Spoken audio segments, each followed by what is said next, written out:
Ассаламу алейкум, касиеттүү кыргыз элим, урматтуу мекендештер. Мен Амантур Манапбаев, коммунист. Кайрадан сиздер менен түз эфирге чыкканыма кубанычтамын. Урматтуу жолдоштор, бул түз эфирде абдан бир маанилүү маселе тууралуу билдирүү жазайын деп турам. Бул билдирүү 3 бөлүктөн турсун дейлик.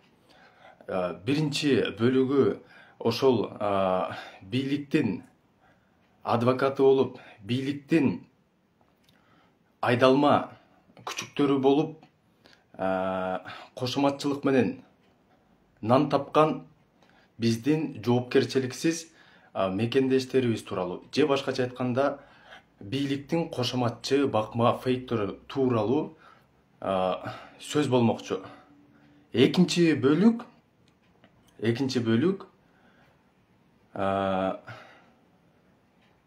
азыркы учурда кыргыз коомчулугунун так чордонунда болуп турган Адахан Мадумаров тууралуу, анын тагыраак айтканда колу коюлган протокол тууралуу билдирүү болот.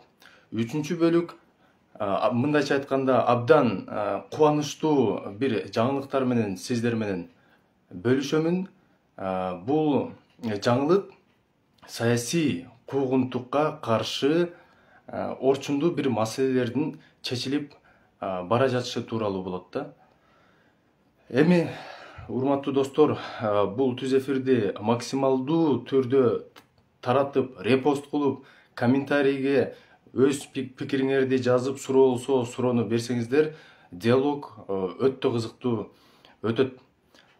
Азыр дагы түз эфирге кошулушсун, биз болсо сөзүбүздү улай берелик. Урматтуу жолдоштор, баарыбыз билебиз, чындыкты чыркырап айтып, адилеттүүлүк үчүн күрөшүп, жеке позицияңды билдирип, унчукпай отуруп албай, калыс оюңду билдирип, сүйлөп, жазып чыксаң, сөзсүз түрдө кайчылаш пикирлер болот. Бул мындайча айтканда көнүмүш адат да. Бул нормальный көрүнүш болуп эсептелинет. Эми бул кайчылаш пикирлер болгондо ар түрдүү ойлор, ар түрдүү пикирлер айтылат. Сын пикирлери болот, жамандоолор болот, сөгүнүп кагынуу болот, айыптайт, же актайт, мактайт дегендей. Ошондуктан эң негизги маселелерге токтоло кетейин. Биринчи маселе, мени мисалы айтып жатышат, сен Амантур Адахан Мадумаровдун итисиң дейт. Бул биринчи алардын аргументи да. Бул аргументи тууралуу эми мындайча айтканда в кавычках аргумент болуп калат да. Бул айыптоосу тууралуу сөзүм кыска. Калыс жолунда жүргөн, адилдиктен тайбаган улуу инсандарыбыздын жолун аркалаган Адахан Мадумаров менин устатым. Мен ушундай улуу инсандардын жолунда жүргөн Адахан Мадумаровдун, Исхак Масалиевдин шакиртимин.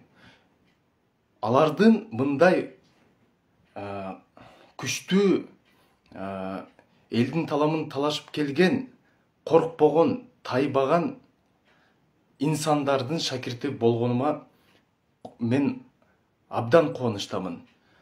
Мындайча айтканда, это для меня гордость на самом деле. Это гордость. Пусть тогда обвиняют в этом. Но для меня это гордость считается.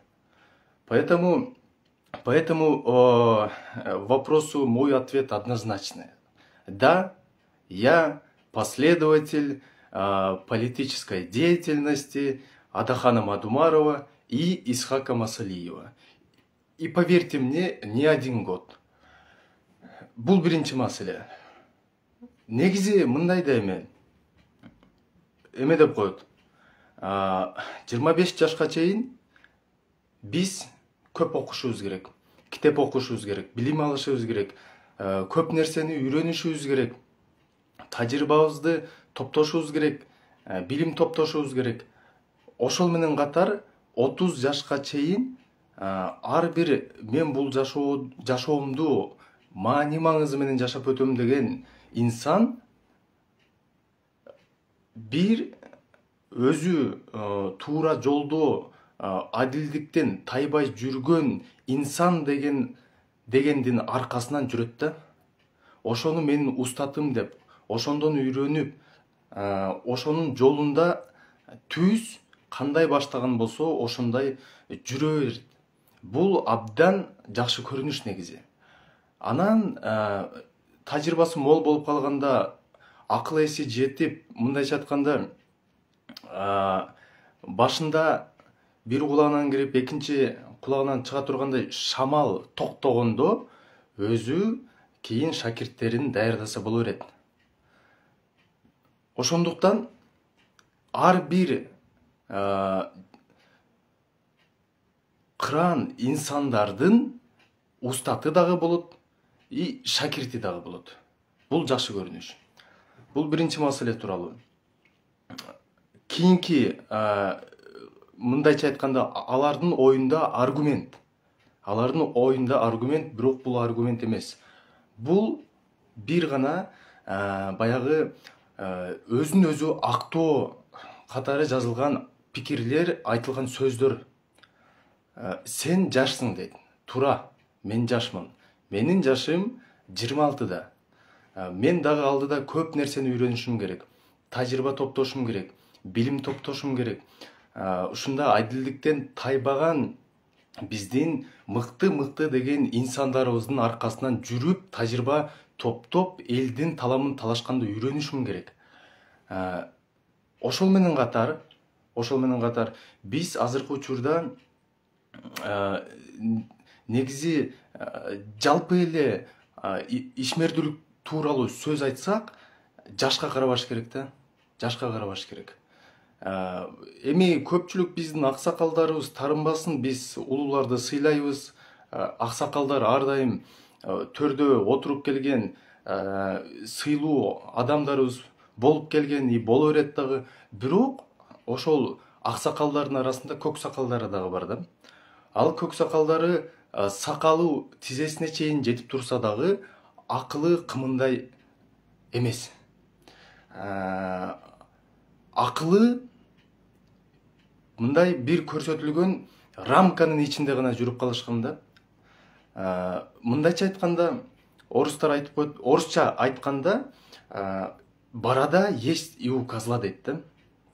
Бул эми баягы мен көк сакалдар тууралуу айтып атам. Бирок кыргыздын аксакалдары ар дайым баягы акылга жетип, тажрыйбасы мол болуп, оор басыруктуу болуп, туура жерде туура кеп насаатын, кеңештерин айтып, жаштарды өстүрүп келишкен. Мындай аксакалдарыбызды биз ар дайым сыйлап, алардын жолунда жүрүп келишибиз керек. Мындан тышкары, өзгөчө саясий куугунтуктун фонунда азыркы учурда көпчүлүк биздин агайларыбыз саясий куугунтукка дуушар болуп атат. Көпчүлүк биздин байкелерибиз түрмөдө отурушат. Көпчүлүк биздин акаларыбыз түрмөдө отурушат. Мындай көрүнүш болуп жатканда, эми алардын башына мүшкүл келип турганда, буга чейин алардын аркасынан ээрчисек, эми аларды коргой турган учур келди. Бизге, жаштарга аларды коргой турган, колдой турган учур келди. Ар дайым өз пикирибизди коркпой, үйрүкпөй, жакшынакай кылып туруп, айтып, конструктивдүү сын пикирлерди билдирип турушубуз керек.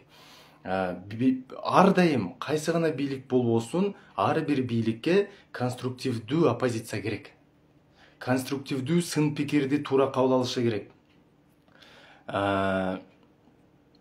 Себеби жаныңда жүргөндөр сөзсүз түрдө сени макташат.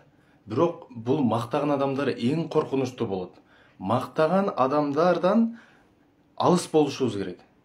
Себеби мактап жактап туруп сен кылып жаткан, баарыбыз эле биз пендебиз да, сен кылып жаткан катачылыктарга өзүнүн дагы көзүн жабып, сенин дагы көзүңдү жабып, ушундай кынтыктарды жашырып туруп, чоң бир жардан түртө турган кырдаалга алып келип коюшу мүмкүн. Бул өтө коркунучтуу көрүнүш. Ошондуктан кыргыз элинде ар дайым айтып келген, дос күйдүрүп айтат, душман сүйдүрүп айтат деп. Мындай сын пикирлерди туура кабыл алыш керек. Туура жыйынтыктар чыгарыш керек. Ошондо гана иш алдыга жылат. Бул мынакей жаштык, карылык, жанагы шуга байланыштуу маселелер тууралуу айтчу кеп. Мындан тышкары мындай дешет. Өзгөчө эгерде бийлик тарапка сын пикир кетсе эле, сөзсүз түрдө сөгүнүп кагынуу, баягы оозго алгыс сөздөр менен сени урушуу методуна өтүп калышат да, бул фейктеричи. Бул деген сөз эгерде өзүнүн позициясынын туура эмес экендигин түшүнүп турса адам, анда ал адам жеке маселелерге өтө баштайт да. Адамдын жеке иштерин айта баштайт. Жеке баягы мүнөздөмө бере баштайт. Орусча айтканда переходят на личность. Ошондо гана булар оозго алгыс сөздөр менен айтышып, өздөрүнүн эң төмөн деңгээлин, сабатсыздыгын көргөзүп коюшат да. Мындай оозго алгыс сөздөр менен катар көптөгөн коркутуулар боло берет. Болуп келген. Эми социалдык тармактарда бул көнүмүш адат болуп калыптыр да. Бирок мындан тышкарыдагы, социалдык тармактардан тышкарыдагы көптөгөн коркутуулар болуп келген. Мен бул маселе тууралуу дагы түз эфиримдин жыйынтыктоочу бөлүгүндө айта кетейин. Кыскача токтоло кетем. Коомчулук билбейт, бирок ошол тууралуу дагы бир ирет мен айтып коеюн. Буга чейин бул маселе тууралуу бир дагы сөз болгон эмес. Негизи чындыкты айткан адамды оозго алгыс сөздөр менен кекетип, коркутуп, үркүтүү бул баягы деңгээлинин төмөндүгүнүн белгиси болот да. Мындай кадамдарга баргандар демек мындан сырткары бир дагы аргументке ээ эместигин билдирип коет. Баягы эми сөзгө аралжы катары айтып коеюн. Башында Садыр Жапаров президент боло элек учурда баягы өкмөттү жетектеп турганда көпчүлүгү кандай пикирде айтышты эле? Көпчүлүгү айтышты эле, эми Садыр Жапаров президент болсун. Биз Садырды колдойбуз. Садыр деп тили тешилгиче уран чакырып, ошол көчөлөрдө чуркап жүрүшкөн көпчүлүгүчү.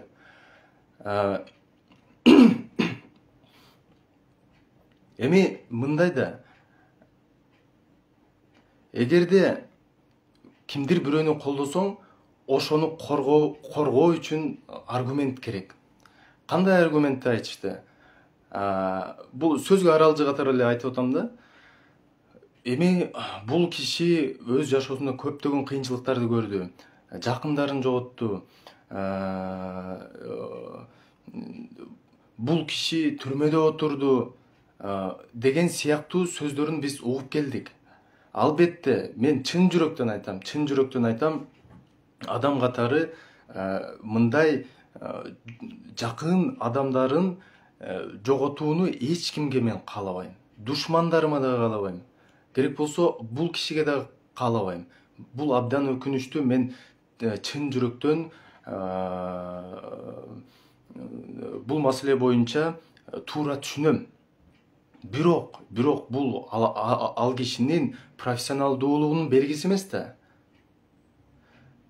Бул факт анын мамлекет башында туруп калса эле баягы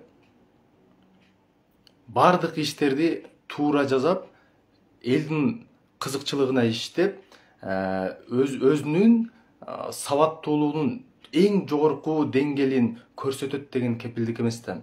Ошондуктан бул башка маселе. Мындан тышкары баягы коркутуп үркүтүүлөр тууралуу айтып коеюн. Негизи кимдер коркута баштайт? Өзүнүн алсыздыгын сезген адамдар коркута баштайт да. Башка бир дагы аргумент айта албай калышты. Демек, сен айтып жаткан сөз, сен билдирип жаткан пикир алардын көзүн тешип жатат.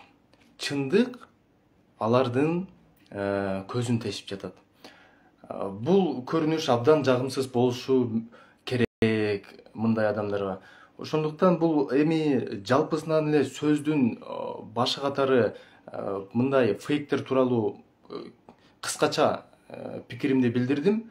Негизги маселе боюнча азыркы учурда кыргыз коомчулугунда өтө жогорку деңгээлде талкууланып жаткан маселе бул бир барак болду да.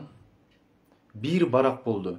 Бир ушул кагаздын айланасында бардык баягы социалдык тармактар тешилгиче, КТРК тешилгиче, маалыматтык каражаттар тешилгиче жазып, айтып келип жатышат.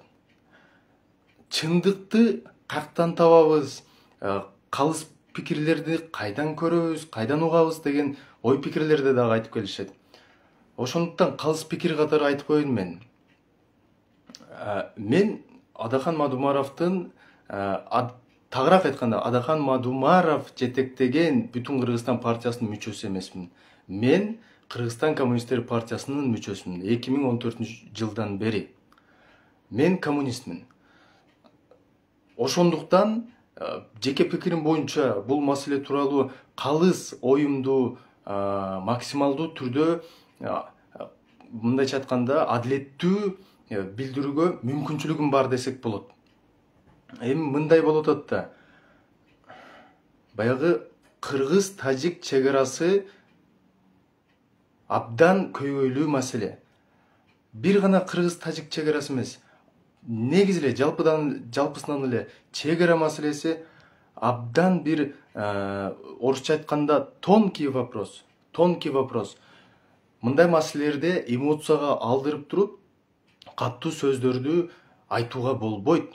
Өзгөчө мамлекет башында тургандар, жогорку кызматты ээлеп тургандар бул маселе боюнча алдын ала бирөөнү күнөөлөп, же болбосо алдын ала бирөөнү актап айта албайт. Мындай айтууга дагы керек болсо баягы мамлекеттик кызматкердин этикасы дагы жол бербейт да. Если на то пошло. Ал эми биз азыркы учурда тескери эле көрүнүштү көрүп атабыз. Азыркы учурда биз алдын ала бирөөнү күнөөлөп, жалан менен жаап туруп гана аны дискредитация кылыш керек да, элдин көзүнчө. Бирок канчалык аракет кылбасын, элден чындыкты жашыра алышпайт. Эл эрте эле кеч чындыкты билип алат. Эл ар дайым чындык тарапта болуп келген, чындык үчүн күрөшүп келген. Эми кыргыз-тажик чегарасындагы маселелерди чечүү үчүн ушул кайсы бир кечирип койгула, бирок бир жерге барып кое турган кагаз себепкер болоптур да. Жаман жазуучуга калеми күнөөлүү деген ошо. Эгерде бул маселени чечем десе, колунан келет. Жөн эле чечип коет. Бүт жанагы көчөнүн төрт бурчуна чуркап барып, көкүрөгүнө каккылап туруп, мен кыйынмын, мен баарын кыйратам, мен бул маселелерди чечем дегендин ордуна андан көрө иш жүзүндө эле чечип койсо болот эле. Унчукпай туруп, жакшынакай баягы бул маселени саясатташтырбай туруп эле чечип кое турган эле иш эле. Бирок баягы дагы бир ирет айтып коеюн, бийлик өзүнүн алсыздыгын көрсөттү. Бийлик өзүнүн баягы эң сабаттуулугунун эң төмөнкү деңгээлде тургандыгын далилдеп берди да. Эгерде бийлик иштин чоо жайын жакшы билсе, чындыгында эле мамлекеттүүлүгүбүздүн бүтүндүгүн, чек ара маселелерин чечилишин кааласа, анда булар жестко эле иш кылмак да, жестко эле действовать этмек. Мындайдын ордунда баягы үйдө батыр жолдо жок болуп атышат да булар. Өзүнүн үйүнөн душмандарды таап атышат. Өзүнүн үйүнөн күнөөлүүнү таап атышат. Мына жаш баланын логикасы да булчу. Бир көйгөйлүү, олуттуу, мамлекеттик деңгээлдеги маселени чече албай туруп, мына могул күнөөлүү дегендик, бул алардын деңгээлинин төмөндүгүнүн дагы бир чоң далили. Негизи бул маселе боюнча көптөгөн талкуулар жүрүп атат. Бүгүн дал ушул тема боюнча Азаттыкта баягы теледебаттар болуп каттуу талкууланды. Ал теледебатты баарыбыз көрсөк керек. Ал жакта биз байкасак болот да, негизичи азыркы учурда өзү бул бийлик мындай баягы чувствительный маселени көтөрүп алып туруп, туура эмес нерселерди көп айтып алып туруп, шашкалактап айтылган сөздөрдүн айынан кылынган иштери дал келбей, баштары айланып, мындай өздөрү эмне кылаарын билбей калышты да. Өздөрү кантип ушул маалыматтык, мындайча айтканда, путаницадан, башаламандыктан, кашадан чыгаарын билбей калышты. Өздөрү ушул кашаны кылыштыбы, өздөрү ушул кашаны пусть расхлебывает теперь. Прежде чем говорить что-то, надо думать. Особенно это касается тех, кто находится на высших должностях у нас в стране. Биз кандай көрүнүштү көрүп атабыз? Абдан бир өкүнүчтүү жаш баланын деңгээлинин кылыктарын көрүп атабыз да. Мындай маселе башкачараак чечилгени туура болмок.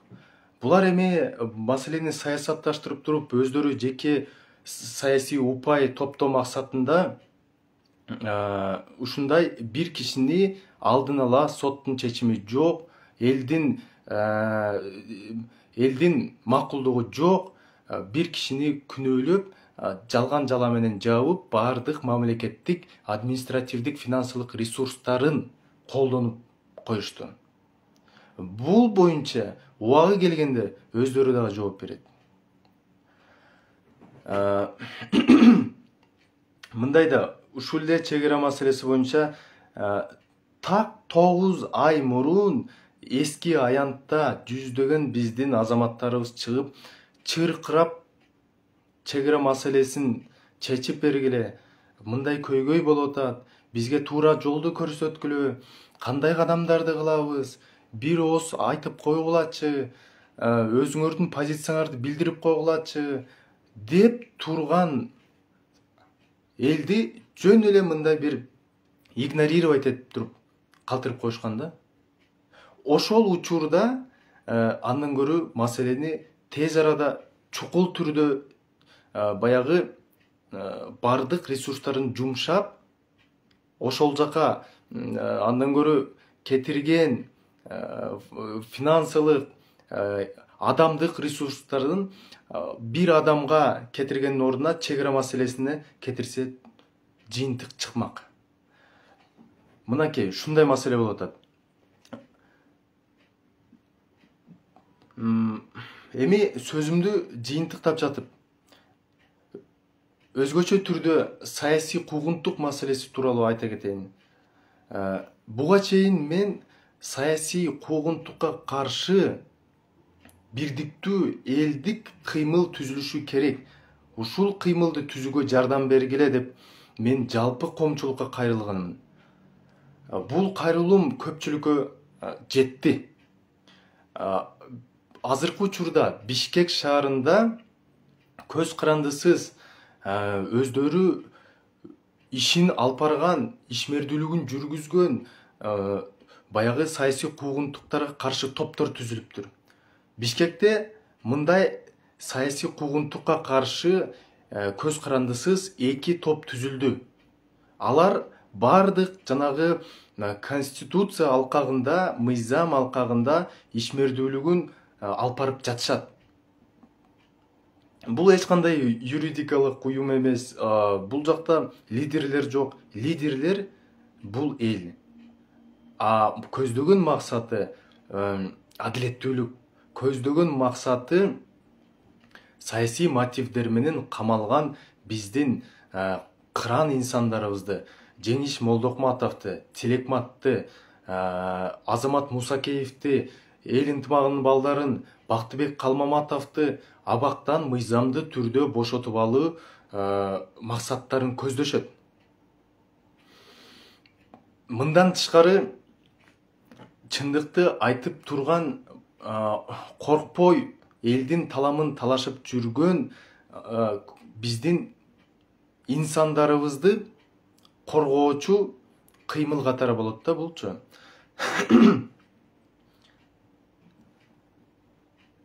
Кошумча ирет мен кайрылып кетем. Урматтуу бекендештер,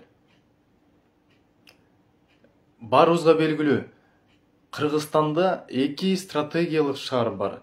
Бул Бишкек жана Ош шаары. Бишкек шаарында процесс башталды.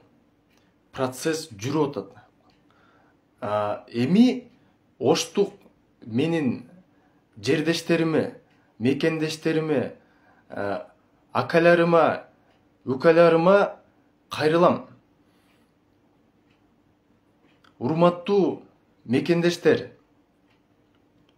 адилетсиз түрдө камалып кеткен, элдин кызыкчылыгы үчүн күрөшүп жүргөн, бирок баягы дениси түрмөдө отурса дагы сөзү эркиндикте чыркырап жүргөн биздин инсандарыбызды мыйзам талаасында бошотуп алуу максатында саясий куугунтукка каршы кыймылды Ош шаарында түзгүлө. Ош шаарында бул ишти улагыла. Бишкек шаарында бул багыт боюнча иш башталды. Урматтуу мекендештер, мындан тышкары айта турчу сөз мындай.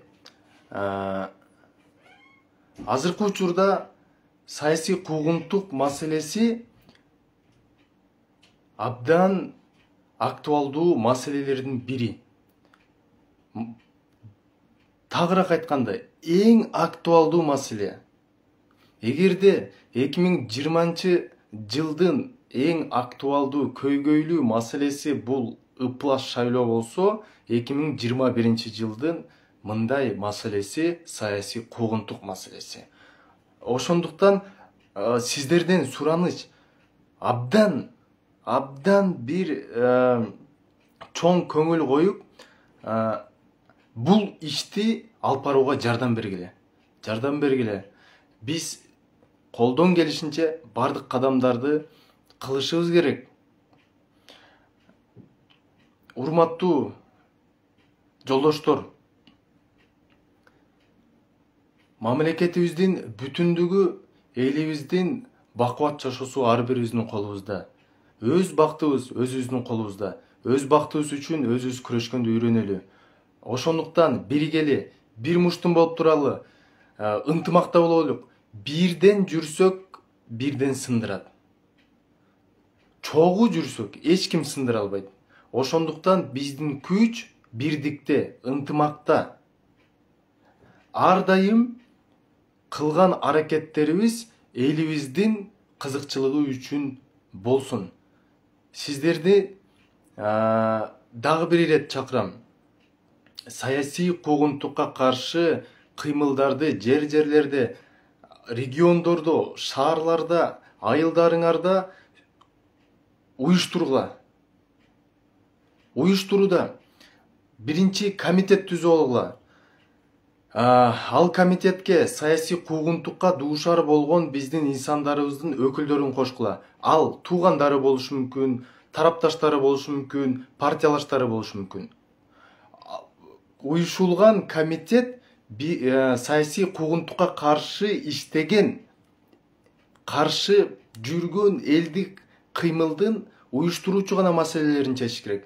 Эч кандай лидер болбошу керек. Бул жалпы элдик кыймыл болушу керек. Элдин астынан чыккан, элдин арасынан чыккан, баягы бул маселени эң жогорку мамлекеттик деңгээлге чейин көтөргөн кыймылдардан болушу керек.